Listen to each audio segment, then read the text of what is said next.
Are you getting the unable to activate Face ID on this phone error? Don't worry, it's a pretty common issue and there are several reasons why it might pop up. Whether it's a software glitch, some incorrect settings, or Face ID not being set up properly, but no need to stress, this guide will walk you through all the steps to get it fixed. Let's dive right in.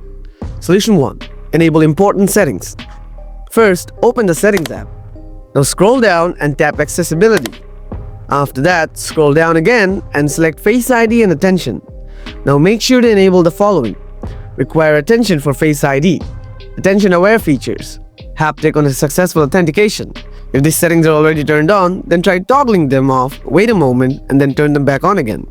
This can sometimes help reset the connection. Solution 2. Check screen time restrictions. Open Settings on your iPhone.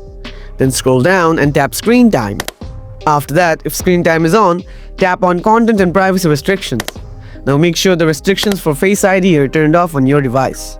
Solution 3. Check for software updates. Open Settings on your iPhone again. Scroll down and tap General. Then tap Software Update. If there's an update available, tap Download and Install. Software updates often include bug fixes that can help with Face ID issues, so it's worth checking out. If you still have issues, next try turning on True Tone from your control center. To do this, tap and hold the brightness slider to reveal this option. Now enable True Tone to adjust your screen's color balance. If that doesn't do the trick, try resetting your iPhone settings.